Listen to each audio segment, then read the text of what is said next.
Parcours, trajectoire d'entrepreneurs inspirantes. Bienvenue dans Parcours, le podcast qui met en lumière les femmes qui osent, qui créent et qui innovent. Ici, on parle d'entrepreneuriat au féminin sans détour, de parcours inspirants, de défis relevés, de succès célébrés et de leçons précieuses à partager. Parce que réussir, c'est avant tout oser, apprendre, évoluer et inspirer les autres. Chaque femme que vous entendez ici a une histoire singulière.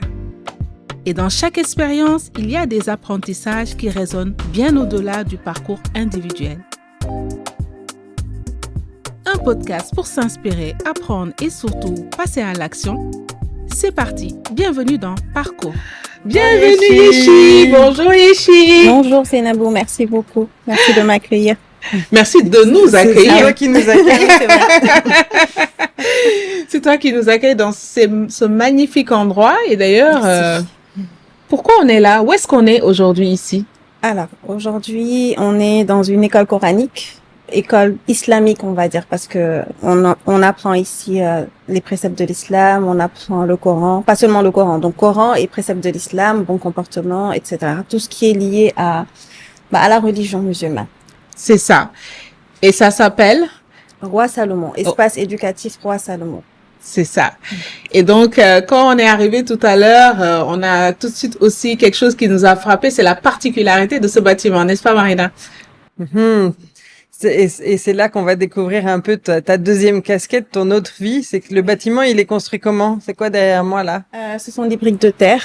C'est de la latérite. Donc, je suis aussi, je suis professeur de Coran, mais je suis aussi ingénieur. Je suis d'abord ingénieur en génie civil. Donc, ça, c'est mon métier principal, la construction de bâtiments, les études techniques, et je suis un petit peu spécialisée en terre. En terre. Voilà. Pas un peu, vraiment. Oui. C'est vraiment, on va dire. Voilà, en terre et en tout ce qui est matériaux naturels, autre chose que le béton seulement qu'on voit partout, béton, verre, briques, parpaing. Donc voilà, on essaie de faire autre chose, de faire un petit peu plus écolo, différent, et de montrer que la construction, c'est pas seulement ce qui est industriel.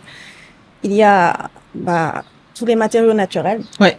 Et on a vu qu'en fait ce lieu est un véritable lieu de recherche et développement, de la R&D perpétuelle. Tout est, on va dire, prétexte à tester des choses. La toiture, la rambarde d'escalier, le sol, les ouvertures, les fenêtres, partout en fait on trouve justement cette recherche de perfectionnement pour travailler maintenant et construire des maisons autrement. Exactement. On voit que c'est une philosophie de vie qu'on sent ici. Hein. Oui. Est-ce que tu as ce sentiment-là aussi que ça regroupe finalement les différents aspects de ta vie ici? Oui, parce que on reste dans tout ce qui est non transformé en fait. On est dans le naturel d'abord. Ça rejoint aussi la religion. On prend d'abord ce que Dieu nous a donné avant d'aller trop modifier, trop rajouter des choses qui nous des choses qui on n'attaque pas l'environnement, je sais pas comment dire ça, rajouter des choses qui peuvent nuire. Voilà. C'est ça, on prend la nature comme gaspiller voilà. Trop transformer, gaspiller, etc. L'idée c'est de montrer aussi que finalement tout est déjà là. Exactement. Et qu'on peut faire de belles choses avec ce qui est déjà donné là dans la nature. Ce qui est déjà là, ce qui est basique. On prend la base et on se limite à ça. Moi, j'adore. Moi, j'habite dans une maison en terre aussi. Ah oui, et c'est hyper agréable au quotidien. C'est super agréable. Et c'est vrai que pas besoin de clim et ça respire. C'est autre chose. Mais c'est une philosophie et c'est beau. C'est beau la terre. C'est une vraie philosophie de vie parce qu'il s'agit pas que du bâtiment, il s'agit aussi du mode de vie qu'on va ensuite avoir, etc. Et je fais un petit clin d'œil au podcast La Tige, qui vient de faire un épisode sur les constructions écologiques et les bâtiments en terre. Tout à fait. Et on va y revenir de toute façon à ton activité dans l'ingénierie. Il y a aussi tout un collectif autour de ça. Il y a vraiment une nouvelle tendance avec une génération de jeunes ingénieurs qui s'approprient justement ces méthodes naturelles, écologiques et respectueuses de l'environnement.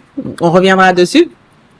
Et on a une question, on va dire, rituelle de démarrage. Parce que là, jusque-là, on n'avait pas démarré. C'est juste, on se chauffait un peu. Où on est aujourd'hui. J'ai oublié de dire où on est aujourd'hui. C'est que il y a des magnifiques dessins sur les murs. Ouais.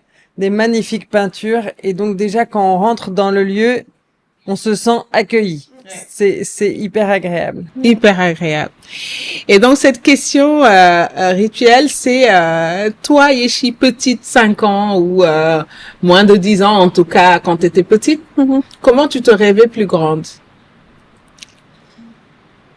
Comment je me rêvais plus grande? Comment tu te voyais plus Quand grande? je serai Comment grande, je serais, ou je serais comme ça, j'aurais un mari avec 20 enfants. Je serai hôtesse de l'air. Voilà, c'est Oui. ça.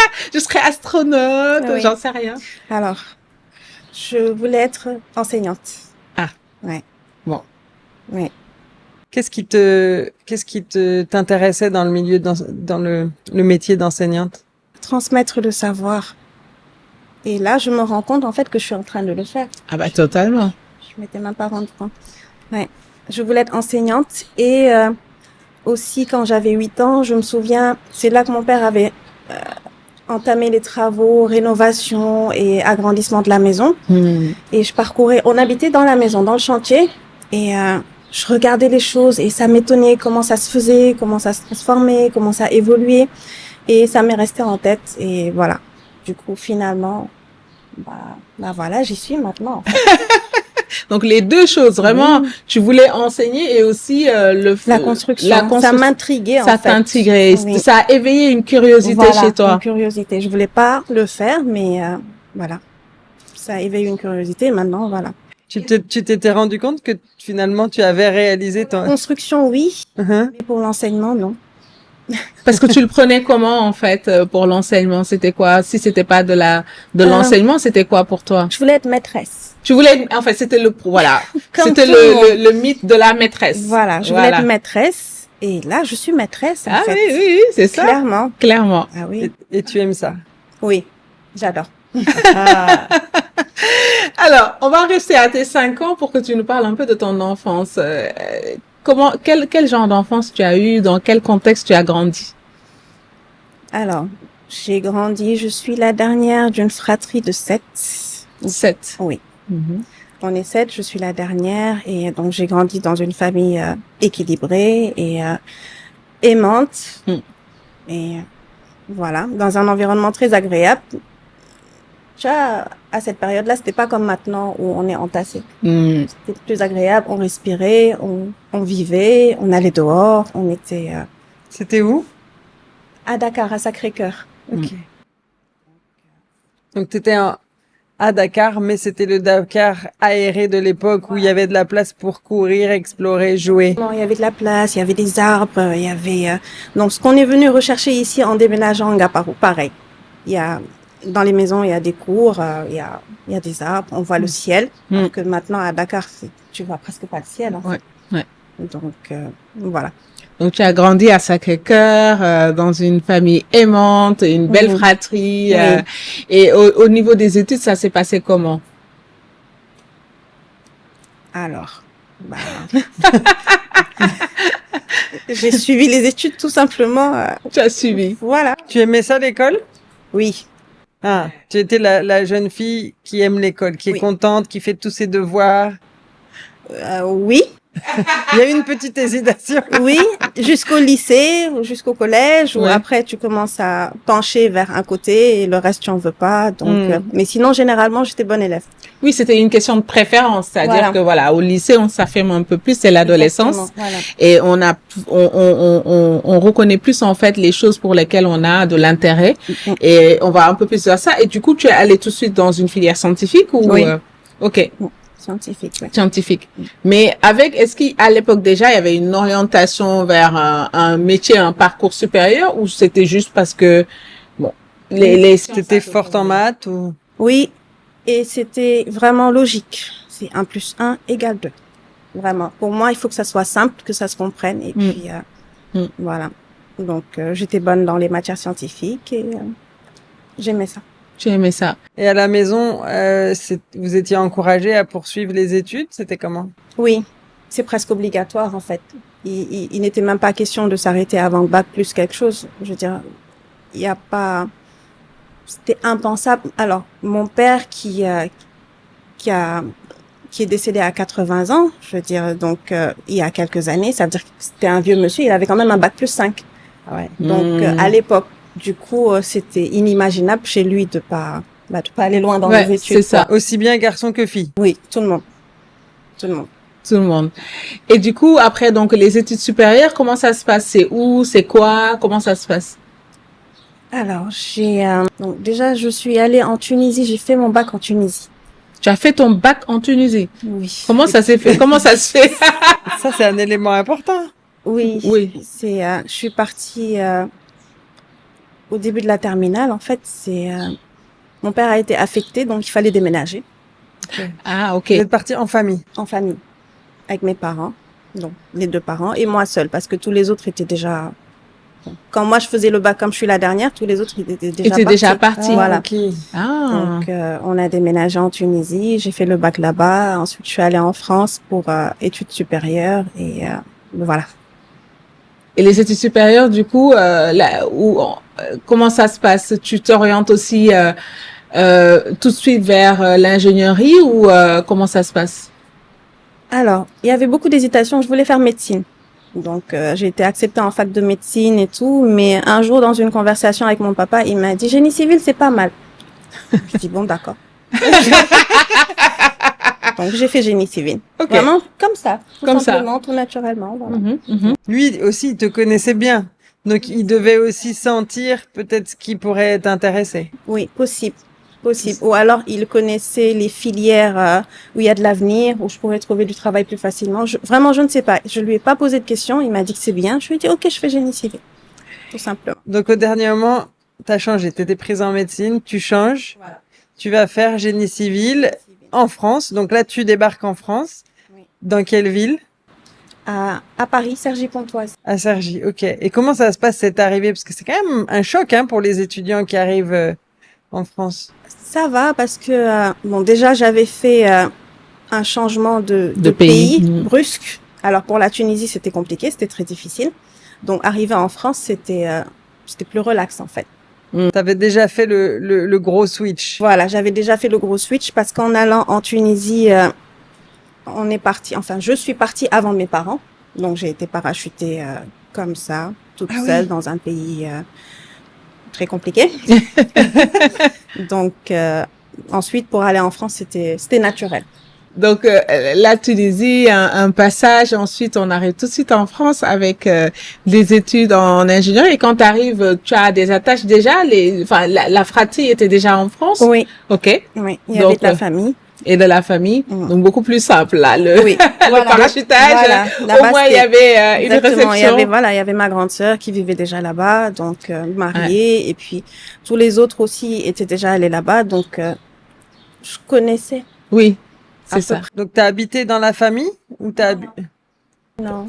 J'ai pris, on a fait logement étudiant. Logement étudiant, c'est ça. Voilà. Exactement. Et donc, des études en génie civil, 4-5 ans? Ingénierie, 5 ans? Ah oui, j'ai fait 3 ans en France. Ouais. Et je suis retournée à Dakar où j'ai terminé 2 années de plus. Ok, tu as fini ton ingénierie ici? J'ai fini ici. Ok. Et comment ça, justement, pendant ces années d'études, comment tu te projettes après ça? Est-ce que tout de suite tu es dans une dynamique de je rejoins un groupe ou lequel je travaille, ou déjà il y avait l'envie de se mettre à son compte et d'être entrepreneur? Absolument pas. Absolument pas. Non, j'ai été parachutée dans l'entrepreneuriat. Vraiment, ça n'a jamais été quelque chose que j'ai voulu faire, que je pensais pouvoir réussir même. C'est vraiment le destin. C'est le destin. Ouais. Mais comment les choses se sont passées alors? Comment tu en arrives à être entrepreneur? Si c'était pas un projet. C'était pas un projet. Il a fallu que je cherche du travail pendant un bon moment. J'en trouvais pas. Il y avait des stages. Quand tu allais en stage, tu travaillais beaucoup. Et il y avait pas de possibilité d'évolution, d'avancement, d'avoir des contrats, etc. Donc finalement, mes parents m'ont dit de me mettre à mon compte. C'est peut-être... Donc, tu as ouvert ton cabinet. Oui. À Dakar d'abord ou... À Dakar, chez mes parents. Ok. Ils m'ont donné, il y avait de la place, ils m'ont donné un endroit où C'est ça. m'installer, ils m'ont financé pour acheter tout le matériel, tout démarrer, et puis voilà. Oui, ce qu'on appelle le love money, c'est-à-dire le financement des proches pour Oui. se lancer. Et par contre, en petite parenthèse, tu as fini tes études dans quelle école à Dakar? ESP. À l'ESP, Oui. École supérieure polytechnique, Oui. anciennement ENSUT. C'est ça. C'est l'école que tu as fait aussi, Seynab. Ouais, mais dans toute autre chose. Et justement, génie civil, on n'a pas encore abordé cet aspect-là. C'est souvent plus des carrières réservées aux hommes. Comment ça s'est passé pour toi en tant que femme dans cette filière-là? Alors, ça, je pense que c'était avant, parce que là, de plus en plus, je vois plein de femmes, surtout sur les chantiers, avec des bottes, casques, gilets et tout. Mais quand je faisais mes études en France, sur une promotion de 100, on était même pas 10% de filles. Ah oui. Il y avait que des hommes, que des garçons. Donc, il y avait quand même de la discrimination positive. Donc, on nous aidait un peu plus, nous les femmes. Et il faut se battre. Il faut vraiment beaucoup se battre. Quand tu es sur chantier avec les ouvriers, déjà, c'est dur. Donc, si en plus tu viens en étant femme, pour se faire entendre, il faut beaucoup de caractère. Et ça finit même après par te changer un petit peu. Tu deviens un peu plus... Tu t'endurcis un peu? Voilà. Et, Ça, c'était en France. Et quand tu es arrivé ici, donc tu dis donc t'as fait tes études à l'ESP et t'as fait des stages et tu sentais qu'il n'y avait pas de possibilité d'évolution. Est-ce que tu penses que c'était en partie aussi dû au fait que t'étais une femme ou c'est juste que il n'y avait pas d'opportunité tout court dans ce milieu? il n'y avait pas d'opportunité. Ok. À l'époque, en tout cas. Maintenant, je sais pas. Mais finalement, quand tu t'es mis à ton compte, là, tu as travaillé. Oui. Et facilement, en plus. Donc, Moi, j'ai une question un peu de novice. Un ingénieur BTP, ça fait quoi en fait? c'est très large, très vaste. On dirait un médecin généraliste, en fait. Ok, Du bâtiment. mais dans le bâtiment. Exactement. C'est ça. On retrouve alors la médecine, mais Oui. dans le bâtiment. Voilà, pour le bâtiment. Donc, il y a tout ce qui est structure, squelette et tout ça. Il y a tout ce qui est second œuvre, c'est-à-dire habillage. Il y a vraiment, il y a plein de domaines. On fait un tronc commun où on fait tous la même chose, mais après, il faut se spécialiser. Et paradoxalement, j'ai fait une spécialité en pont et route, chaussée, et je suis dans le bâtiment, donc rien à voir, quoi. C'est ça. Mais tu es capable de construire des ponts. Alors, théoriquement, oui. Ouais. Parce que je l'ai fait à l'université, mais en termes de pratique, je n'ai jamais pratiqué ça. T'as jamais été sur un chantier de pont Sur ou chantier en stage. en stage, Oui, ouais. en stage. Donc, C'est ça. mais sinon, en termes de pratique, expérience professionnelle, c'est vraiment bâtiment. Donc aujourd'hui, tu travailles sur des projets de bâtiments. Bâtiment. Études techniques. Études techniques. C'est-à-dire, une fois que l'architecte a travaillé, qu'il a fait son travail de dessin architecte, toi, tu travailles sur la structure. Exactement. Sur la partie structure. structure. Oui. Voilà. Combien de béton il faut à tel endroit, combien les linteaux, est-ce qu'ils sont, Oui. Voilà, c'est ça. C'est ça? Tu t'y C'est ça? connais? Je suis en plein dedans. Elle a fait beaucoup de chantiers de maison. Ouais, ça se sent, ça se sent, là. Je pense qu'elle pourrait presque se Les reconvertir. poteaux, les murs porteurs, tout ça. Mais ça, vraiment, voilà, c'est toi qui t'assures, en fait, de la viabilité, on va dire, de la structure et qui respecte aussi le dessin architectural. Respecte le dessin et que tout soit fait dans les règles de l'art, en fait, tous les calculs, que ça respecte les normes, parce qu'il y a des normes dans le bâtiment. Et il faut que ça puisse tenir, en fait, parce qu'une maison, il faut que ça tienne très longtemps. Et on voit justement au Sénégal, c'est pas tous les bâtiments qui bénéficient de ces services-là. C'est quoi la différence? On a eu des cas dernièrement d'immeubles écroulés. Oui. C'est quoi la différence? Alors, il y a toute une procédure normalement qui doit être respectée, suivie, et ce n'est pas fait. Habituellement, la personne, elle veut construire, elle a de l'argent, elle a son plan. Quelquefois, elle a même pas la personne n'a même pas d'architecte. Tu appelles ton maçon, le terrain est là, je veux une chambre ici, des toilettes par là, je veux un salon ici, la cuisine ici, et le maçon se met à creuser, à construire. Non, ça se passe pas comme ça. En fait, il faut d'abord l'architecte, ensuite il y a l'ingénieur, après il y a le contrôleur. Il y a beaucoup d'intervenants dans le métier du bâtiment, mais ici au Sénégal, les particuliers en général, ils respectent pas ça. Et ce qui n'est pas normal parce qu'on a investi beaucoup de millions dans une construction comme ça. Donc vraiment, il faut le sécuriser. Ça, c'est une question de sécurité principalement, en fait. Oui. Et puis le bâtiment, il doit te survivre. Donc si toi tu vis 70 ans, le bâtiment, il devrait rester là au moins 150 ans. Du coup, ce que tu vas mettre en termes de finances pour que ça tienne, que tout soit bien fait, à mon avis, C'est-à-dire que, voilà, ton point de vue, c'est de dire si j'investis 15-20 millions, je peux au moins sortir 1 million pour m'assurer en fait de mes de la pérennité, de la sécurité. Et ça a même un côté écologique, c'est-à-dire au lieu de faire quelque chose qui va se casser, qu'on va devoir refaire, quand on fait, autant faire bien et que ça dure. Une bonne fois. C'est ça. Et dans ton métier, qu'est-ce que tu aimes le moins et qu'est-ce que tu aimes le plus dans ce métier-là? De génie civil? Oui. C'est le chantier. J'aime pas ça. T'aimes pas être sur un chantier? Non. Ouais.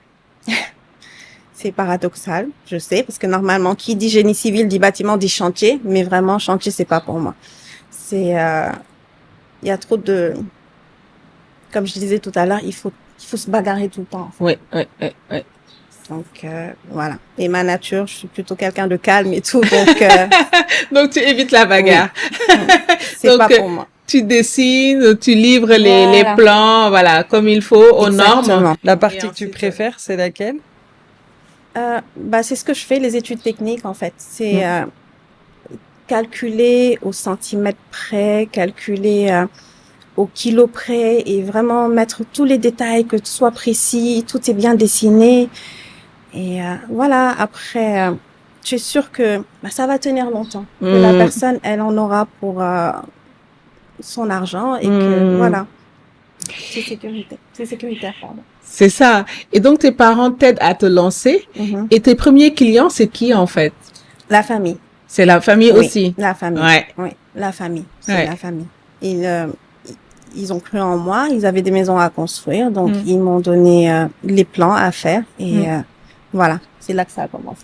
Ça commence comme ça. Et après, comment ça grandit, que tu, de manière, on va dire, continue, tu continues à tu t'ouvres déjà à un autre marché qui n'est pas ta famille. Et des fois même des marchés qui peuvent aller jusqu'à l'étranger. Oui. Donc, comment ça se passe, cette évolution-là? Alors, tout est dans le travail bien fait. Vraiment, parce que tu donnes, c'est la famille qui te demande de bosser. Tu produis des plans, mais c'est pas la famille qui construit. Donc, même les entrepreneurs qui viennent sur chantier, même les architectes et tout ça, s'ils voient que ton travail est bien fait, ils te recommandent. Et comme ça, bouche à oreille, finalement, tu finis par avoir beaucoup de demandes. Parce que j'ai jamais vu que tu communiques et que tu fais de la publicité. Non, pas du tout. Il faut bien faire le travail. Comme je disais, au centimètre près, au détail près, et que sur chantier, les gens puissent exécuter les choses, sans avoir besoin tout le temps de se poser des questions, de revenir là-dessus, de te ressolliciter, de venir vérifier. Donc après, tout le monde est tranquille, donc ils ont envie de travailler avec toi. Parce qu'une fois que tu donnes ça, tu donnes tellement d'informations, tellement de détails que ils ont tout ce qu'il faut pour travailler. Voilà. C'est ça. Donc après, ils te recommandent et puis ça avance. Voilà. Et à date, et du coup, ça fait combien d'années depuis que tu as démarré l'activité? 11 ans. 11 ans. Oui, 2014. J'ai démarré en janvier 2014. Et en 11 ans, quels sont les chantiers, on va dire, où tu as pas des chantiers anecdotiques, mais en tout cas des chantiers particuliers qui t'ont marqué pendant ces 11 années-là?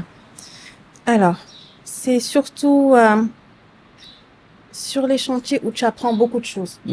En faisant les études, tu te rends compte que il y a certaines choses qu'on t'apprend pas à l'école. Donc, tu es obligé d'aller faire des recherches. Tu travailles beaucoup pour pouvoir t'en sortir, pour pouvoir donner un résultat correct. Donc, ce genre de chantier-là, c'est ce que... Donc, apprendre, c'est là où tu as préféré, c'est là où tu avais des nouveaux défis et il fallait que tu apprennes des nouvelles choses. Nouveaux défis, exactement. Ça te permet d'évoluer, d'avoir beaucoup plus de connaissances et puis de progresser, d'être plus expérimenté. C'est ça. Et sur l'aspect, on va dire, entrepreneur, parce que du coup, tu es à ton compte, sur l'aspect entrepreneur, sur cette période-là, qu'est-ce que tu retiens, on va dire, de manière générale? Comment déjà, je sais pas si on t'a posé la question, savoir comment tu travailles? Est-ce que tu travailles en équipe ou tu es seul toujours? Comment ça fonctionne? Ou tu travailles avec des prestataires? Comment tu es organisé? Alors, je travaille seule et ça, c'est un choix. parce que je suis très exigeante. Donc, quand je travaille avec les gens, j'ai tendance à repasser sur leur travail, à tout refaire. Donc, tu passes beaucoup de temps à expliquer. On te donne et tu refais. tu refais. Donc, finalement, je me suis dit, c'est pas la peine, je fais toute seule. Est-ce que tu as retenu de cette période de ta vie, là, avant qu'on passe au deuxième aspect? Qu'est-ce que tu retiens de ces 11 années Alors, de ces 11 années, c'est bon, il faut travailler dur et il faut aussi connaître ses limites parce que je travaille seule. J'essaye d'avancer, mais quelquefois, je bloque parce qu'il y a de ces choses. Comme je disais tout à l'heure, le bâtiment, il est large. Tu peux pas tout connaître. Tu peux pas tout savoir. Et comme tu es seule, quelquefois, tu as besoin de faire appel à d'autres qui sont spécialisés dans d'autres choses. Et donc, ce que je retiens, c'est ça. Il faut connaître ses limites, s'arrêter à ce qu'on sait faire et ce qu'on sait pas faire. Si on veut rester seul, ce qu'on sait pas faire, on donne à quelqu'un d'autre. Okay. Donc ça, c'est hyper important parce que parfois, on se dit, ok, je vais me débrouiller, etc. Mais en fait, c'est là où on risque de faire des erreurs qui vont se répercuter peut-être sur nous plus tard, quoi. Mais c'est ça. Et puis même sur la structure, parce que bâtiment, quand même, c'est dangereux. S'il y a des failles et que tu calcules pas bien les choses, s'il y a de grosses fissures, il peut y avoir des accidents, il peut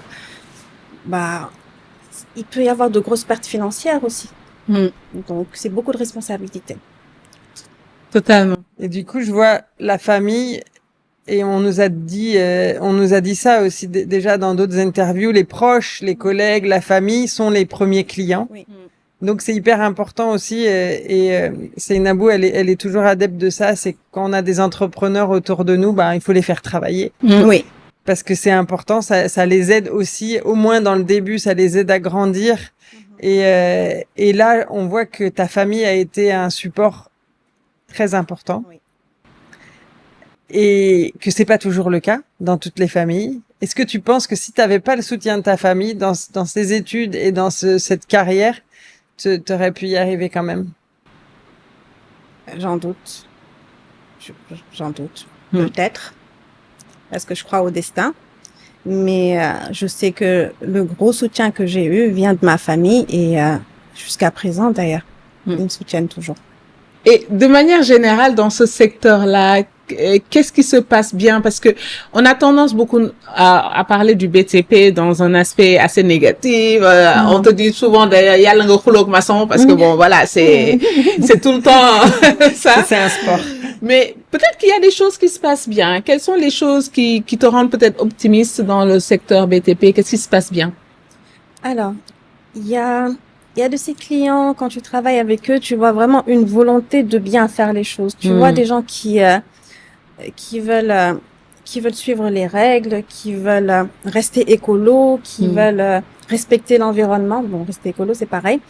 Et donc, quand tu interagis avec des clients comme ça te booste un petit peu. Et des clients qui sont ouverts, qui sont pas bornés, béton, ciment, qui veulent une ouverture, essayer autre chose. Donc ça, c'est très motivant en fait. Et ça de plus en plus? Oui, de plus en plus. Les gens, ils veulent essayer autre chose que tout ce qui est carré, rigide. C'est ça. Tout dur comme le béton. Et le marché BTP de manière générale, parce que c'est un marché hyper dynamique au Sénégal, quelle est ton analyse justement par rapport à ce marché-là pour des personnes qui pensent peut-être se lancer dans l'entrepreneuriat dans ce secteur? Est-ce qu'il y a des opportunités? Quels sont les défis que tu vois encore? Alors, il y a beaucoup d'opportunités, il y a beaucoup de travail, mais il faut d'abord, avant de se lancer, il faut s'instruire. Il faut s'instruire, il faut apprendre, il faut savoir de quoi il s'agit, il faut savoir le faire parce qu'il y a beaucoup de gens qui se lancent et qui sont même pas du métier, qui n'ont jamais appris ça. Voilà, tu lances une boîte de génie civil, tu vas prendre un technicien ici, tu prends un conducteur par là-bas et tu veux y aller. Non, mais il y a un minimum de savoir. Et c'est pas comme s'il y avait pas en fait cette expertise, hein, en fait cette main d'œuvre, elle est là. Oui. Mais c'est pas business d'abord après expertise, c'est d'abord l'expertise et ensuite tu peux créer un business. À mon avis. Surtout dans les domaines très techniques comme les vôtres. C'est ça, à mon avis. Il le faut. Je pense qu'on peut pas ouvrir un cabinet médical sans être médecin. Tu peux pas ouvrir une clinique, possible, peut-être. Ouvrir une clinique, engager des médecins, d'accord, mais ce serait bien d'avoir un petit peu de connaissances dans la médecine avant Au d'en faire. minimum. Donc, pareil pour le bâtiment. Si tu veux lancer une entreprise de bâtiment, il faudrait avoir quelques connaissances et peut-être même quelques compétences dans le domaine. Et aujourd'hui, il y a suffisamment de formation dans ce secteur au Sénégal? Oui, il y a beaucoup de formations. Ok. Il y a beaucoup de formations, de plus en plus. Il y a beaucoup d'écoles de formation. Il y a formation niveau supérieur. Il y a aussi des formations pour ceux qui font, ceux qui n'ont pas encore le bac, qui se sont arrêtés au collège et tout ça. Donc, Ok. il y a plusieurs types de formations qui Ok. existent. Pour différents niveaux d'études. Oui. Ok. Et moi, on m'a parlé d'une petite anecdote te concernant. Parce qu'il paraît que ton mari actuel, tu l'as rencontré lors de ton premier stage. Exactement. Exactement. C'était mon maître de stage. C'était ton maître de stage. Oui. Est-ce que tu nous en parles de ça? Comment? Est-ce que tu peux nous parler de ça? Oui. Donc, c'était mon dernier chantier d'ailleurs. Ouais. Après, j'ai plus fait de chantier. J'étais en stage dans justement encore la famille. C'est ma sœur qui m'a donné qui m'a prise en stage dans leur entreprise où lui, il était conducteur de travaux. Elle m'a mise avec lui et c'est lui que je suivais. Il m'a appris plein de choses d'ailleurs. Ok. Il m'a appris plein de choses côté chantier et après ça, on s'est mariés et du coup, ça m'a permis de quitter le chantier parce que j'aimais pas ça. T'aimais pas ça. Voilà. Et lui, il est plus chantier, lui. Voilà, exactement. Ouais. Donc finalement, je suis plutôt bureau et lui, il est plutôt chantier. Et ça aide, en fait, finalement, bon, Oui. parce que vous avez deux activités. C'est une activité commune ou séparée? Alors, on a chacun son entreprise, Oui. mais on travaille Vous ensemble. travaillez ensemble, Voilà. effectivement. Vous avez des projets ensemble. Oui. Et La alors, plupart. qu'est-ce que ça apporte justement d'avoir un époux qui est dans le métier? Alors, je pense que je n'aurais pas pu faire du bâtiment, des études techniques sans devoir aller au chantier si je n'avais pas le mari. Qui va au chantier pour Voilà. toi? Donc vraiment, ça tombe super bien. Ouais. C'est une bonne complémentarité et dans la vie et du côté professionnel. Côté professionnel. C'est ça. Et on voit que le côté, on parle souvent de séparer la vie privée et la vie professionnelle. Finalement, plus ça va, plus je me dis, en fait, on est une seule personne et nos vies sont liées. Qu'est-ce que t'en penses de ça? Alors, je pense que ceux qui disent ça n'ont peut-être pas n'ont peut-être pas mis les deux ensemble. Parce que mon mari et moi, c'est pareil, vie professionnelle, vie privée, tout est mélangé.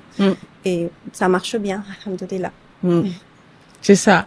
Même des fois, mais bon, par contre, des fois, hein, on aurait, c'est trop. on a envie d'arrêter de parler boulot, Oui. même pendant les vacances, Oui. etc. Mais c'est ça, c'est tout le temps. C'est oui. tout le temps. Oui, c'est tout le temps. Ouais. Mais surtout que vous êtes, voilà, entrepreneurs tous les deux. Vous avez beaucoup d'idées et beaucoup de projets et que, donc, en fait, les idées, ça s'arrête pas. Les cerveaux créatifs, les idées, ça peut venir à 6 heures du matin. Oui. Et ça, À 6 heures du matin, oui.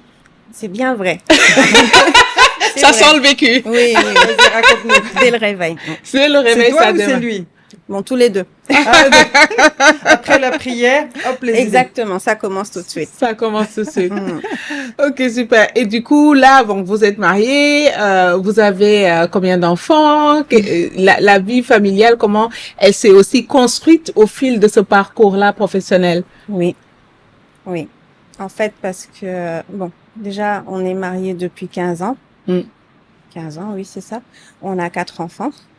Alhamdoulilah.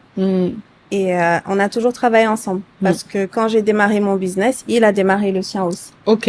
Donc lui, il était salarié avant, mais après, bon, il a démarré son business. Du coup, on a grandi ensemble. Et bon, je sais pas ce que lui il dira, mais en tout cas, moi, je sais qu'il m'a beaucoup aidé. Il m'a beaucoup aidé. Je parle de ma famille, mes frères et sœurs, mes parents, mais le plus gros soutien, c'est Tcherno. Ouais, c'est lui, ouais, c'est ça. Encore une fois, on voit l'importance des maris soutenants. On a beaucoup parlé des papas qui soutiennent aussi, parce que c'est important. En général, si le papa bloque, ça bloque beaucoup de choses derrière. Et quand le papa ouvre les portes, ça ouvre beaucoup de choses. Mais les maris aussi, c'est hyper important. Donc, je le dis à chaque épisode, les maris, soutenez vos femmes. C'est hyper important. Oui, c'est important. Parce qu'un mari qui te soutient pas, déjà, dès que tu rentres tard, on te regarde bizarrement. Rien que ça, en fait, c'est... Rien que ça. Oui. C'est tellement important que tu dises ça. Juste un regard, parce que des fois, on pense que ça s'arrête à juste à dire des choses ou ça peut aller même loin jusqu'à de la violence. Mais des fois, en fait, il y a des choses, du non-verbal qui peut être beaucoup plus parlant qu'en fait quelqu'un qui te fait une remarque. Oui. Juste le regard. Et justement, ce regard-là, quand on rentre fatigué d'une journée exténuée, ça peut tout changer. Oui. Totalement. Comment vous gérez vos 4 enfants? On se débrouille. On se débrouille, ce n'est pas de tout repos. Parce que le 4e est encore un bébé. Oui. Tout petit. Je pense même les 3 derniers. Mais carrément. Oui, mais bon, le dernier est vraiment quand même bébé, il bébé. Marche pas encore. Non, il vient juste de s'asseoir, en fait. C'est ça, donc c'est vraiment bébé. Il est tout neuf, tout nouveau. Tout nouveau, c'est ça. Comment vous faites alors? On se débrouille. Et ensemble, tous les deux? Oui. Alors oui, non seulement il aide dans le business, mais il aide à la maison. Il aide à la maison, oui. Il garde les enfants, il fait même la cuisine. Donc vraiment... Machallah. Là, c'est quoi son plat, le plat qui réussit le mieux? Parce que faut que je sache si ça fait partie de mes plats préférés. Je commence à m'incruster chez vous. Bon, il fait de la pâtisserie. C'est la pâtisserie son dada. Oui. Ah, il construit des maisons et des gâteaux. Exactement. Ça, c'est bon à savoir. C'est vrai que ça me revient, de la pâtisserie. Oui. C'est ça. Et donc c'est ça aussi le secret, c'est de faire équipe dans la famille, comme dans le travail, à la maison, avec les enfants, dans tout ce qu'il y a à faire en fait dans une vie. Oui, c'est ça. C'est ça, c'est un partenaire en fait le mari. Il faut vraiment le mari, l'épouse. Il faut se soutenir en toutes circonstances et dans les deux sens. Dans les deux sens. Et comment en fait, parce qu'aujourd'hui, on le rappelle, on est dans un centre islamique construit en BTC, donc au briques de terre rouge, donc le lien avec l'ingénierie. Comment en fait, du coup, tu démarres aussi cette autre activité-là qui rejoint un peu le rêve de la petite Yeshi de 5 ans qui voulait être maîtresse? C'est quoi le déclic? Alors, comme je l'ai dit tout à l'heure, j'ai fait mes études supérieures en France et c'est là-bas que j'ai découvert l'islam. En fait, je suis née dans une famille musulmane, on pratique, on fait les prières, j'ai étudié le Coran, l'islam et tout ça quand j'étais jeune, mais c'est vraiment arrivé en France que j'ai découvert un islam totalement différent de l'islam du Sénégal, en fait. Rien à voir, oui. C'est ça, c'était un islam, c'était de toute beauté, c'était de l'amour, c'était de la bienveillance, alors que ici, quand tu apprends ici, c'est à la limite, c'est des coups, c'est des reproches, là-bas, ce que j'ai découvert, je me suis dit que c'est pas la même religion, il y a un problème quelque part. Du coup, quand je suis rentrée avec ça, j'avais en tête de transmettre la beauté de notre religion, en fait, qu'on ne connaît pas ici.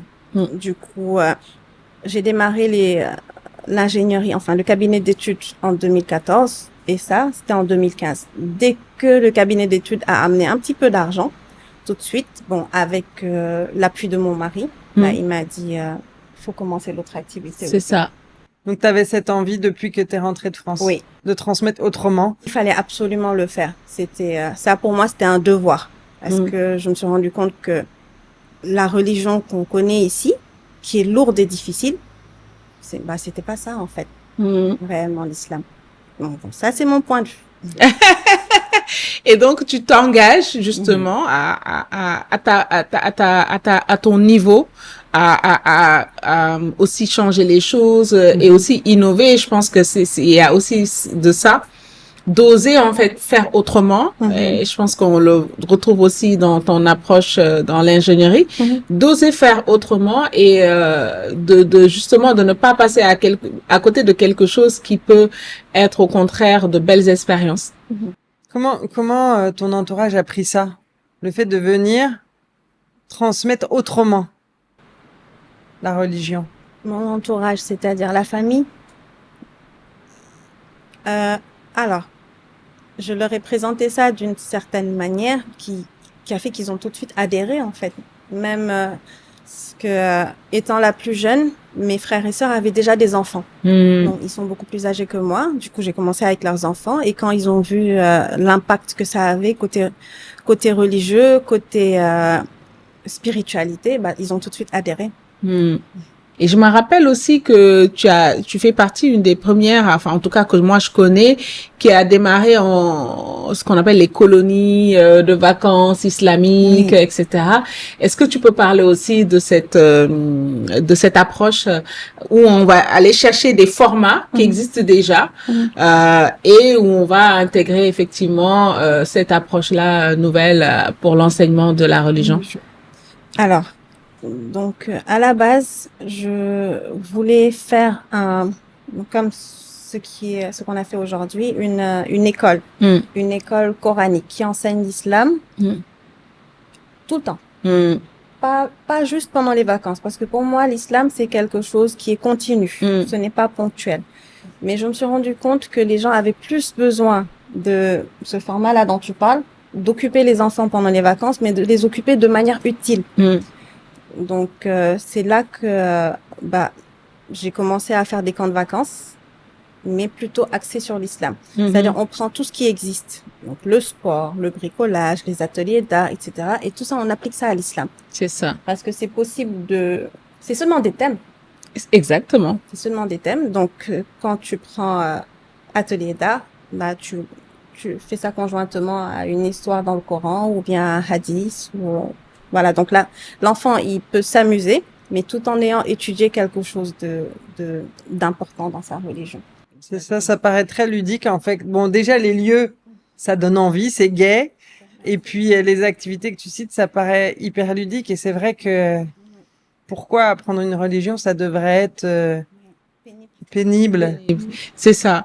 Et aujourd'hui, ça, je pense, grandi, ça, tu as évolué aussi dans ta pratique en tant qu'enseignante, et on se retrouve jusqu'à construire ce lieu qui est vraiment une école où tu reçois aussi bien des jeunes et des adultes. Maintenant, en fait, à quoi ressemble l'activité de ce lieu, de ce centre? Qu'est-ce qu'on y fait? Alors, on fait exactement ce qu'on fait pendant les vacances, sauf qu'on le fait tout le temps. Tout le temps. Durant toute l'année scolaire. Les enfants, ils sont déjà scolarisés, donc ils vont à l'école le matin et ils viennent ici les après-midi quand ils sont libres. On apprend le Coran d'abord, on apprend lecture, on apprend les histoires, on apprend le bon comportement. Et comme je disais, tout ça, on le leur présente de manière ludique. Donc tout ce qu'ils font, c'est accompagné d'ateliers, bricolage, des jeux extérieurs. Donc tout ça pour pouvoir rendre ça agréable et ludique. Et surtout aussi fixer ça en mémoire. Parce que l'enfant, il retient en jouant. Exactement. C'est ça. Mais toi, comment t'as appris tout ça? Comment t'as appris à transmettre de cette façon-là? Et même la religion, comment tu t'es formée? Je lis beaucoup. Même que ça soit religion ou génie civil, à mon avis, la connaissance, ça se trouve dans les bouquins. Il faut apprendre. Bon, j'ai des professeurs aussi. Je suis des cours depuis... En fait, j'ai jamais arrêté d'apprendre. C'est tout le temps. Ça finit pas. L'enseignement, enfin... il faut en rajouter pour pouvoir en donner plus. Donc, beaucoup de bouquins. Je lis beaucoup. Tous les livres de référence, j'essaye de les lire en matière de religion. Bon, on parle juste de religion, là, pas génie civil. Mais sinon, génie civil aussi, les livres de référence, je m'arrange pour les acheter, les codes, etc. Il faut toujours tout avoir et essayer de les lire, de prendre des cours à chaque fois que c'est possible. Quand on voit des formations, s'inscrire aux formations et voilà. Et dans le côté pédagogique, parce que finalement, t'as pas fait d'études de maîtresse. Non, pas du tout. Pas du tout. Alors, on est en formation continue. Donc, il y a une ancienne directrice d'école, ancienne maîtresse et tout ça qui nous accompagne et elle nous fait des formations régulièrement. Donc, et puis aussi, elle vient observer, elle corrige et il y a beaucoup de bon sens aussi dans l'enseignement. Beaucoup de bon sens. Et même si j'ai pas fait d'études, j'ai quand même accumulé beaucoup d'expérience parce qu'en commençant avec donc j'ai 6 frères et sœurs, donc ça fait beaucoup d'enfants. J'ai commencé avec leurs enfants il y a très longtemps et ça m'a permis d'avoir beaucoup d'expérience. Du coup, depuis le temps, je n'ai pas arrêté.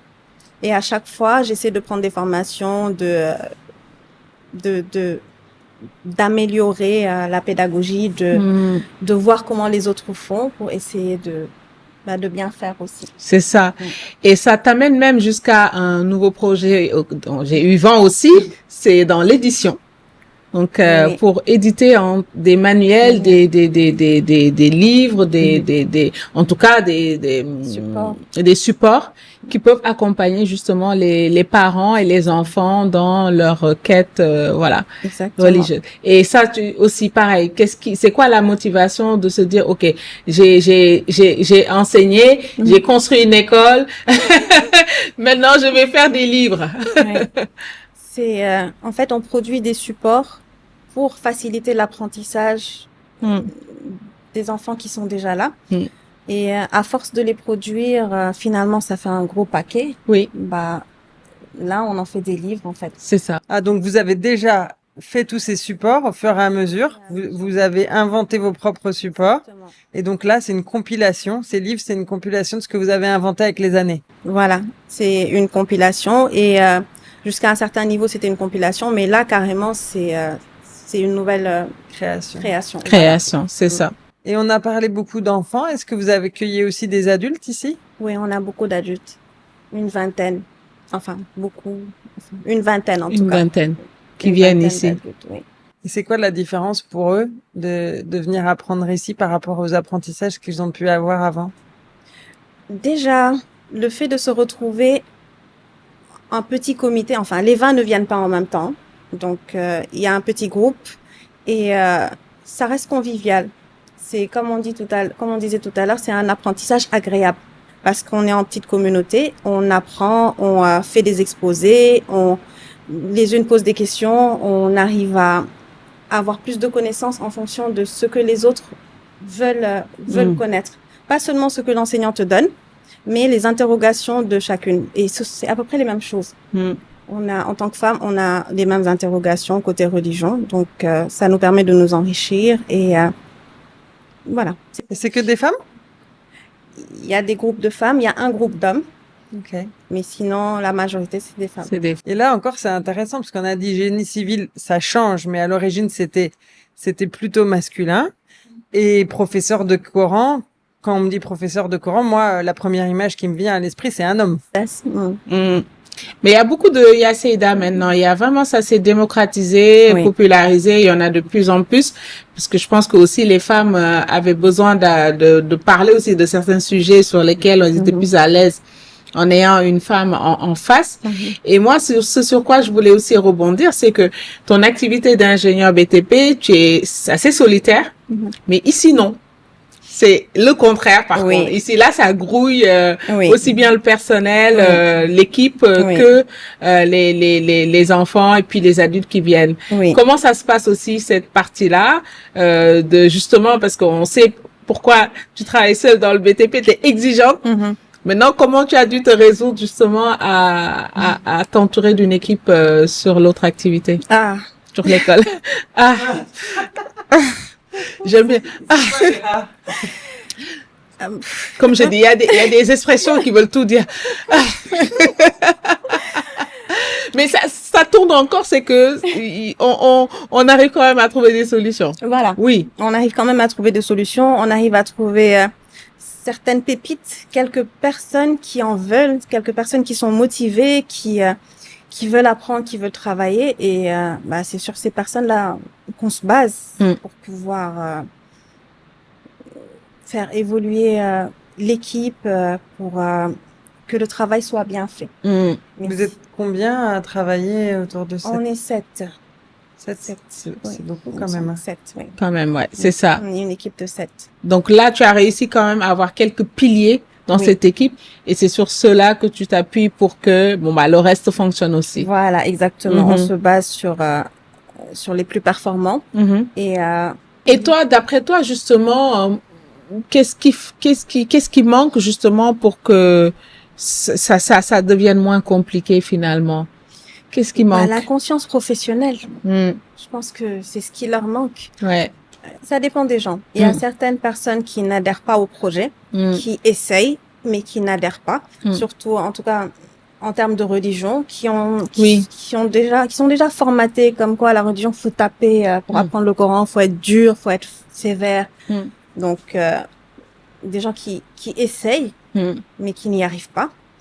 Et il y a d'autres personnes où on a un peu de manque de compétences parce qu'en termes de religion, autant pour le génie civil, il y a des formations, autant pour la religion, trouver des formations, surtout en français, c'est pas facile. C'est pas en facile. tout cas, ici au Sénégal. Oui, c'est ça. Donc, il y a cette partie-là.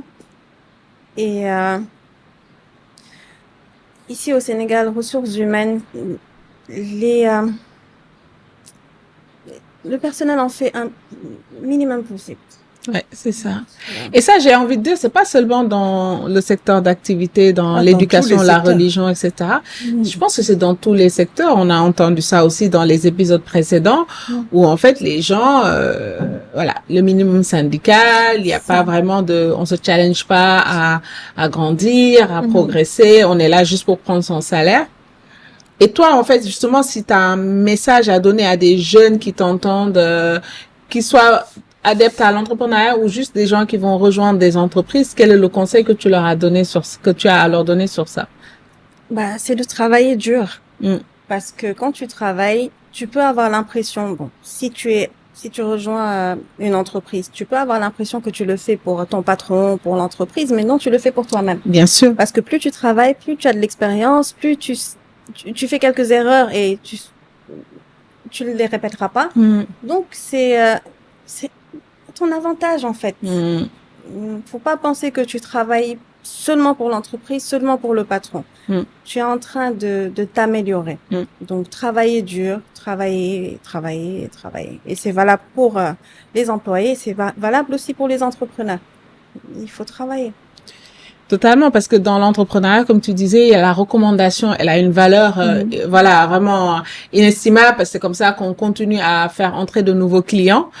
Et pour le salarié, même si on n'est pas marié aux entreprises, mais on a envie que quand on sort d'une entreprise, qu'on en sort avec une lettre de recommandation, que les gens sont contents, même voilà, de voir qu'on part pour grandir ailleurs, continuer à grandir.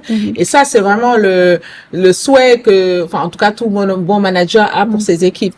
Et je pense qu'encore plus au Sénégal, parce que c'est tellement un pays de bouche à oreille. C'est-à-dire, quand tu cherches un plombier, tu cherches pas sur Internet plombier Ngaparou. C'est clair. Tu demandes à tes amis, t'as pas un bon plombier à me recommander. WhatsApp. Dans les groupes WhatsApp, etc. Et donc, on est le pays par excellence où ça fonctionne par recommandation. Donc, si on travaille pas bien, mais c'est comme si on se tire une balle dans le pied tout seul.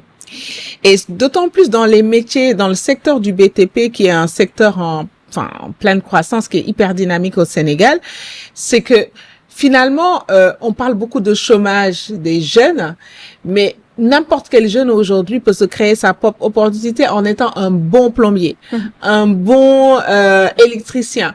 Et juste en fait dans son domaine d'activité, d'être professionnel, d'apprendre. Et c'est ça. Continuer à se former, c'était hyper intéressant ce que tu as dit tout à l'heure. Aujourd'hui, quand je vois sur YouTube des vidéos pour apprendre à peindre, à faire des circuits électriques, il y a tout ce qu'il faut. Parce que finalement, on peut dire oui, non, mais on est limité parce que les écoles ici au Sénégal, mais aussi yalla baïsatol. Je veux dire, à un moment donné, tu vas sur Internet et tu trouves des passionnés, des plombiers passionnés qui ont des heures et des heures d'enseignement gratuit sur YouTube. Et pourquoi pas, en fait, juste apprendre comme ça et pratiquer. Nous, quand on a commencé dans le textile, c'était pas du tout ma formation de base. J'ai regardé des vidéos YouTube et j'ai appris les noms des machines avec YouTube et j'ai regardé comment les gars ils font. Et après, on essaye et puis on apprend et puis on tombe sur un problème et puis on demande à quelqu'un conseil. Je pense qu'il y a cette volonté d'aller chercher l'information. Il y a les livres et c'est vrai qu'on lit plus assez alors que vraiment, c'est autre chose. Un post qui te dit apprendre ça en 10 clés, c'est un résumé, d'accord, t'as 10 clés, mais lire le bouquin de 200 pages, c'est pas la même chose. Et donc il y a cet apprentissage où on va chercher les ressources et il y a aussi à savoir demander de l'aide. Et ça aussi, c'est pas un signe de faiblesse. Au contraire, savoir demander de l'aide au bon moment, c'est une force. Exactement. C'est ça. Et aujourd'hui, je suis convaincue que vraiment, avec de la volonté, on peut faire beaucoup de choses.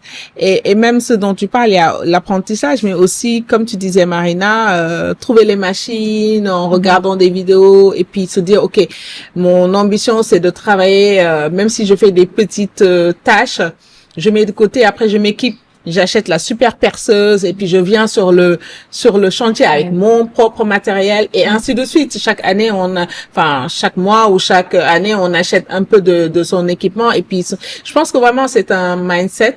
Mais en tout cas, voilà, il y a beaucoup d'opportunités. Et d'après toi, est-ce que ce soit maintenant dans le BTP ou dans l'enseignement islamique, est-ce que ce sont des activités qui sont scalable, c'est-à-dire qui peuvent aller à une autre échelle, c'est-à-dire grandir vraiment à d'autres échelles? Aujourd'hui, je sais pas, si tu mets ensemble les adultes et les enfants, combien d'élèves tu as, mais est-ce qu'on peut multiplier ça par 10, par 20, par 50? Est-ce que tu as envie de ça? Et est-ce que tu as envie de le faire? Est-ce que c'est possible et est-ce que tu as envie? C'est possible. Oui. C'est possible parce que la demande est là, la demande est forte. Est-ce que je veux le faire? Ça, c'est une autre question parce que pour pouvoir faire ça, il faut, on peut pas le faire seul. On peut pas le faire seul. Il faut être accompagné par des personnes clés déjà, des personnes qui peuvent te donner beaucoup plus de connaissances. Parce que beaucoup plus de connaissances, des personnes, il faut avoir aussi les ressources, il faut avoir les finances pour ça. Et il faut que les équipes suivent. Il faut que les équipes suivent, c'est ça. Oui. C'est ça. Il faut que les équipes suivent. Et si c'était le cas, tu aurais envie de grandir? Oui, mais pas maintenant. Pas maintenant? Non. OK. Pas maintenant. Il faut déjà... Je n'ai pas encore eu les résultats que je voulais avec ce qu'on a pour l'instant en termes d'enseignement, en termes de... Donc, pour le génie civil, il n'y a pas de souci. C'est possible. Mais pour l'enseignement, il faudrait d'abord que je puisse atteindre les résultats que je veux avant de penser à grandir. D'abord, ceux qui sont là, il faut qu'ils maîtrisent les enseignements avant d'en prendre beaucoup. C'est ça. C'est ça. T'as raison, étape par étape. Voilà. Je sais pas si je me fais comprendre. Non, étape par étape. C'est-à-dire que tu testes le modèle et même là, en fait, le modèle dans sa forme actuelle, c'était pas ça il y a 1 an, c'était pas ça il y a 2 ans. Donc vraiment, étape par étape de grandir. Et même le bâtiment, il grandit étape par étape aussi. Étape par étape, 1 pièce, 2 pièces, 1 étage. Voilà. Et voilà, ça se construit comme ça. Les espaces extérieurs que j'ai vu maintenant, de nouveaux espaces extérieurs, toujours pour le côté, on va dire, ludique et loisir des enfants. Mais étape par étape, on grandit, on maîtrise les choses et on grandit au fur et à mesure. Donc, ça a beaucoup de sens. Et moi, de manière générale aussi, ces 2 activités, comment tu gères les 2? Parce que pour le coup, on sent aussi que c'est 2 activités très demandeurs en termes d'énergie, de temps, de tout ce qu'on veut, de ressources. Comment ça se gère les 2? Alors, en termes de... ça prend beaucoup de temps. Ça prend beaucoup de temps. Ça pousse à travailler tout le temps. Du matin au soir. Il n'y a pas week-end, il n'y a pas vacances. C'est vraiment, on travaille tout le temps, tout le temps, tout le temps. Mais bon, c'est un choix. Oui. C'est un choix parce que j'aime les 2 activités. Il y en a aucune des 2 que je vais laisser tomber. Et bon, il y en a une qui alimente l'autre financièrement. Oui, c'était ça ma question aussi. Est-ce que donc le côté centre d'éveil et une association, une entreprise, c'est quoi le statut que tu as donné? C'est une entreprise. OK. Pour l'instant qui n'est pas encore rentable. Non. OK. Non. On garde vraiment la tête hors de l'eau, mais à peine quoi. Donc là, c'est la passion qui t'alimente dans cette activité. Et donc, c'est ton autre activité qui permet de financer en partie ça. Mais tu espères, à moyen terme, je pense, que ce soit autonome. Non seulement que ce soit autonome, mais que ça puisse rapporter de l'argent un jour ou l'autre, en fait. Pourquoi pas? Ce n'est pas l'objectif premier, mais tout entrepreneur veut gagner quelque chose. Tout entrepreneur veut gagner de l'argent. Et c'est OK de gagner de l'argent? C'est OK de gagner de l'argent, surtout quand on a autant d'impact. Et ça, c'est super important d'être à l'aise avec ça. C'est ça. Mm. Très important de se dire que c'est là où j'avais appris, moi, le mot social business, que en fait, on peut faire du business et avoir de l'impact. On n'est pas obligé de choisir entre l'un ou l'autre. C'est ça. Okay. Et en termes justement on parle là justement de grandir, de gagner de l'argent, d'être à l'aise, parce que gagner de l'argent aussi, c'est pouvoir réinvestir. Oui. Tout ça. Comment tu projettes en tout cas dans les moyens long terme sur les deux activités ou juste une seule? C'est comment tu te projettes? Alors, je penche un petit peu vers cette activité-là. Oui. Pour, comme je disais, faut que les équipes suivent. Et pour que les équipes puissent suivre, il faut que le personnel sache exactement ce qu'il faut faire.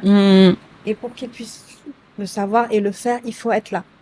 Donc, autant pour le génie civil, je suis toute seule, je sais ce qu'il faut. Autant pour cette activité-là, il faut être là tout le temps pour pouvoir mieux les former, pour qu'ils puissent mieux épouser le projet, comprendre ce qu'il faut et avoir de meilleurs résultats. Et quand on fera ça, on va grandir parce qu'il y aura plus de recommandations si tu as de meilleurs résultats.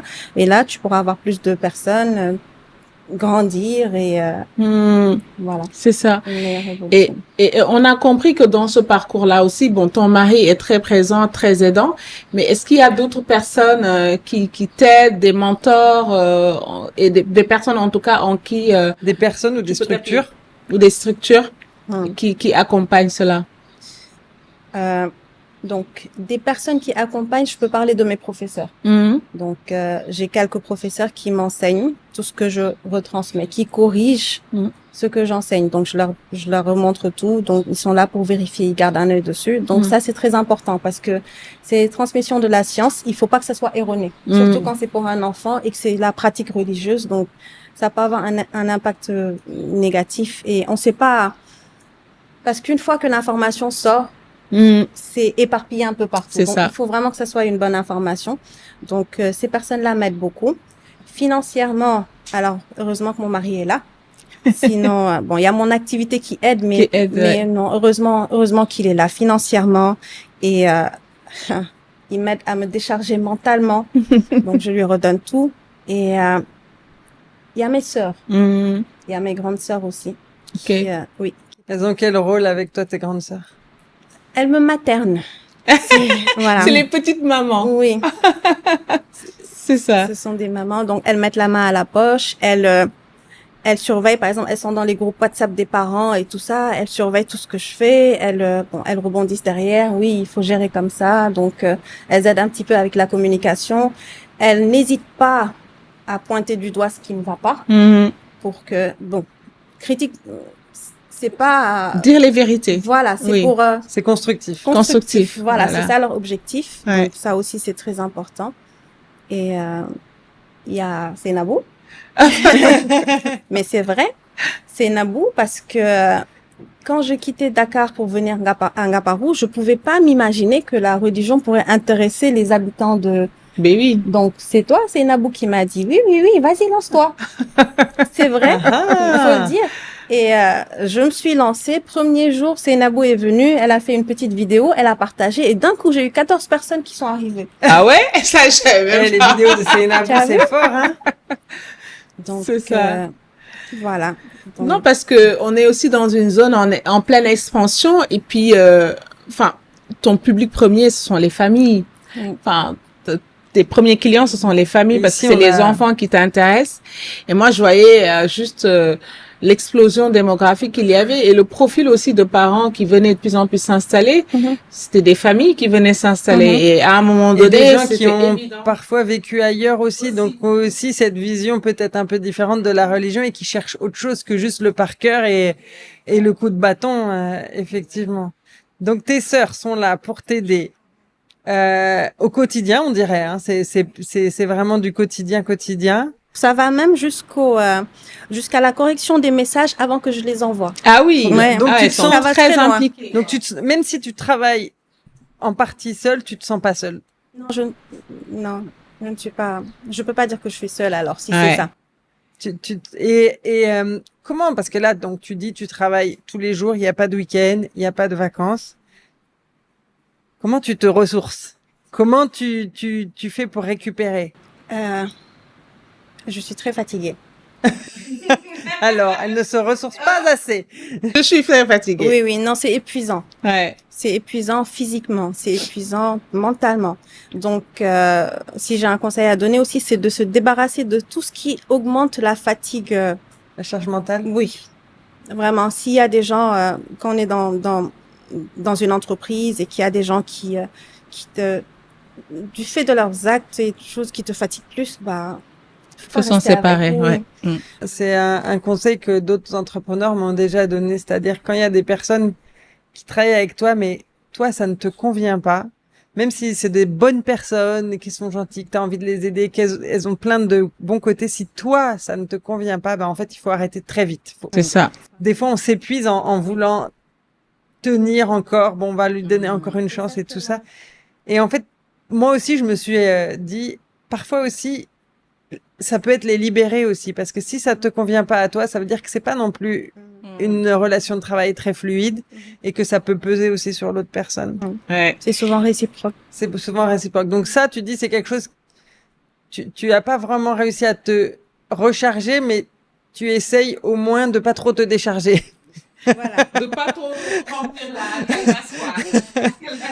la tête après, parce qu'il faut la porter ensuite. C'est ça. Hein? Et si tout était possible, tu ferais quoi pour te recharger? C'est quoi dans la vie, si tu as le temps, c'est quoi qui te fait du bien? Des moments de calme. Des moments où vraiment je suis seule à rien faire.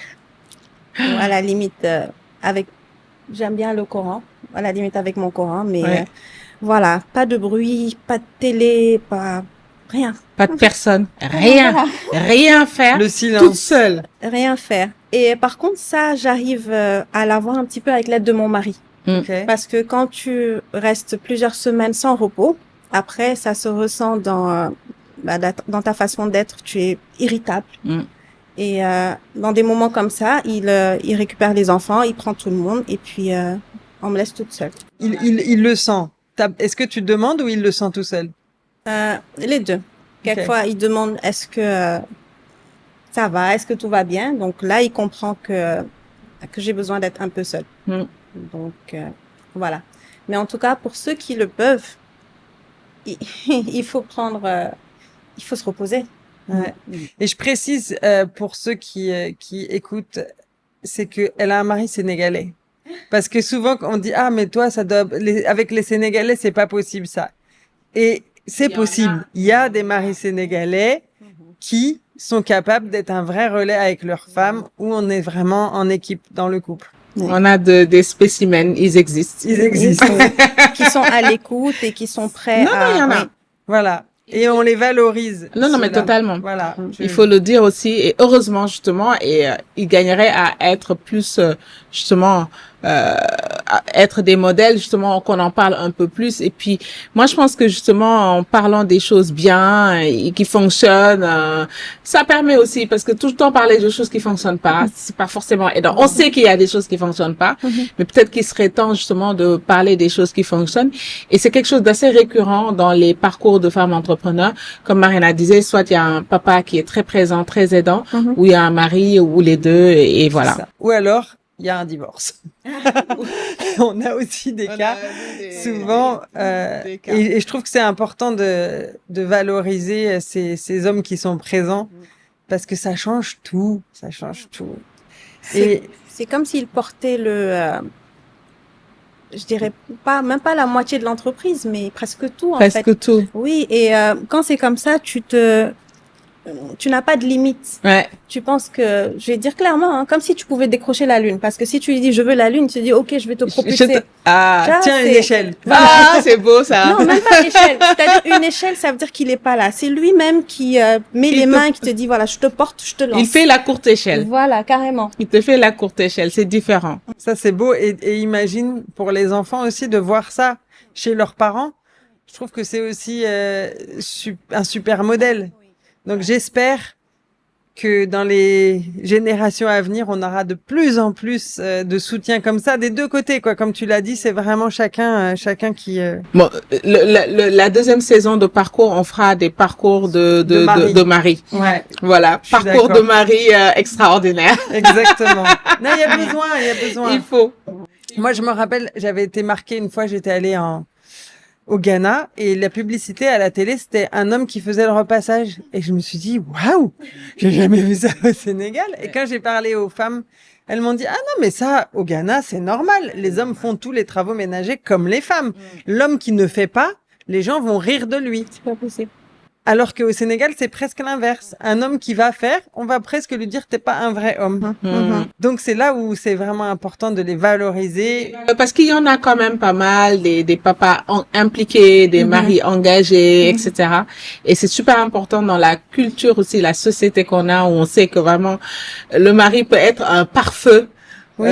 pour la femme, pour la société et la, comment on dit, la coco en fait. C'est Oui, et exactement. du coup, quand il y a ça, elle est vraiment préservée de beaucoup de Oui, choses. Oui. Donc c'est une équipe. Et alors, comment toi donc t'as un support système, t'as ta vision des choses, tu te reposes pas beaucoup, pas assez. Et quelles sont tes sources d'inspiration dans la vie? D'inspiration. Alors, est-ce que ça peut être une personne? Oui. D'accord. Donc, comme je disais, je viens d'une famille où mon papa, c'était un bosseur, ma maman aussi. Donc, je peux dire que c'est eux, hein, en fait, mes parents, parce que je les ai vus travailler, mais tout le temps. Travailler. J'ai jamais vu même ma maman s'asseoir, non, comme ça, rien faire, non. Pourtant, son mari, il y avait beaucoup de moyens. Elle pouvait rester à la maison à rien faire, mais non. Elle travaillait, le papa travaillait, donc source d'inspiration, c'est là-bas. Pour moi, la vie, c'est le travail. Il faut travailler. Donc, certes, je ne me repose pas assez, je suis fatiguée, mais le travail me procure une certaine satisfaction. Et surtout quand le travail est bien fait, tu as même pas besoin de la reconnaissance des gens, en fait. Quand tu regardes le travail et que tu vois que tu as bien fait les choses, alors, voilà, tu as envie de refaire. C'est ça. Une vraie satisfaction personnelle d'abord, avant même pour le client, pour les autres, etc. On le fait d'abord, comme tu l'as dit, pour soi-même. C'est très, très important. Très important. Je peux encore revenir sur le fait d'avoir la satisfaction du travail bien fait. Comme par exemple, j'ai travaillé dans le génie civil. J'ai pu économiser assez d'argent pour pouvoir construire ce modeste bâtiment. Donc, quand tu le vois sortir de terre, donc ce sont des moments comme ça qui te boostent en fait. Tu vois que c'est par l'entrepreneuriat que tu réussis à encore entreprendre et à avancer et évoluer. Donc voilà, c'est une réussite en fait. Donc, et c'est intéressant parce que ta réussite, elle est liée à la générosité. Parce que c'est pas une question. Tu as pas dit ma réussite c'était de gagner beaucoup d'argent. Ma réussite c'était d'avoir utilisé l'argent que tu avais gagné d'un côté pour construire cet endroit ici. Et ça, c'est hyper important parce qu'on est dans une société où on est quand même très tourné vers le matériel. Et c'est vrai que ça a des avantages. Mais la générosité qu'on peut donner par ailleurs et dans la transmission, c'est encore plus fort. Et nous aussi, on aime donner. Donc, on va te donner à la fin une baguette magique. Juste, on n'a pas encore posé la question de s'il y a quelque chose qu'elle n'a pas encore osé faire. Ah oui. Avant la dernière question, est-ce qu'il y a quelque chose qui te trotte dans la tête, mais que tu n'oses toujours pas faire par contre? c'était ça, là. Non, donc ça, c'est déjà fait. Quelque chose que t'as pas encore fait. mais jusque-là, c'est ce genre de choses. Parler publiquement. Parler publiquement, oui, comme ça. Oui. Ouais, c'est ça. Et aussi aller jusqu'au bout de cette vision, c'est-à-dire ça prend forme, c'est-à-dire ce n'est plus des ateliers, ce n'est plus en fait quelque chose qu'on fait dans un coin de sa maison. C'est un lieu qui est dédié à ça, dans lequel on investit et qu'on continue à construire. Oui. Donc ça. Donc vraiment assumer ton projet et le rendre réel, et toi aussi assumer de parler un peu plus et de te montrer un peu plus.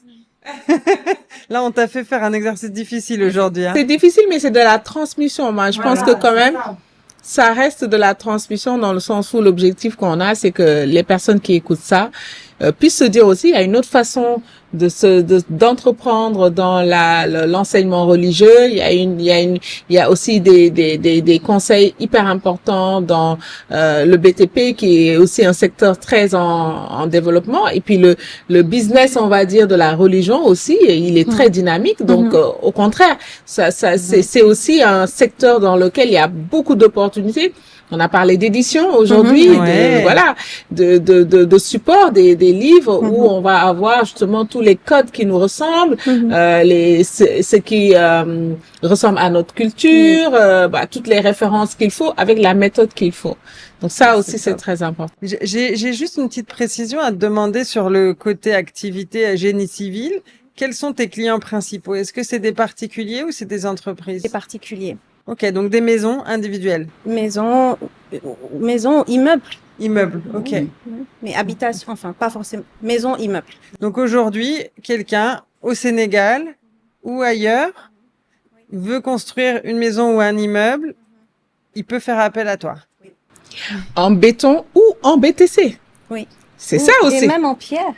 Ou en pierre. Voilà. Okay. Et à quelle étape il faut qu'il te contacte?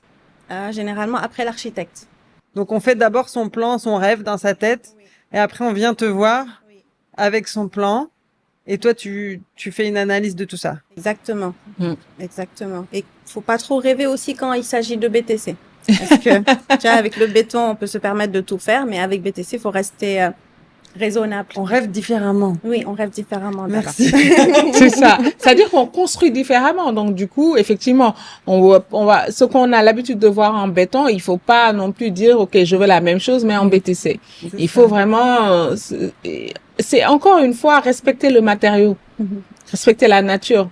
La nature, elle est comme elle est, et donc voilà, il faut la respecter et la garder dans son élément. Et être un peu créatif, c'est-à-dire, c'est pas parce que tout le monde fait comme ça. Cherchons autrement. Et comment on te trouve aujourd'hui? Là, les gens, ils écoutent ce podcast et ils se disent, ah bah tiens, moi j'ai justement ce projet, je voudrais faire appel à elle. Comment ils font? Alors, bon, j'ai pas de site internet. Et bravo. Non. On va remédier à ça. Pour BTC, pour génie civil, j'ai pas non plus de page Instagram. Il y a Bon, il y a mon profil LinkedIn peut-être. LinkedIn, voilà. Ok, donc on mettra le lien LinkedIn dans la description du podcast. Alors, pour finir, en beauté, on t'offre une baguette magique qui sait tout faire, qui peut tout faire, mais tu as un vœu en fait à faire. Qu'est-ce que tu fais faire à cette baguette? Tout est possible. D'accord. Donc, je peux rêver ou faut rester réaliste? Non. Tu as dit tout à l'heure que ton mari te fait la courte échelle pour monter sur la lune. Donc, franchement, on peut rêver grand, là. Franchement. D'accord. Qu'est-ce que tu aurais demandé, toi? Ah non. Pour Marine.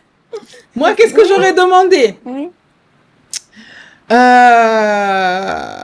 Moi, j'aurais demandé une petite centaine d'hectares.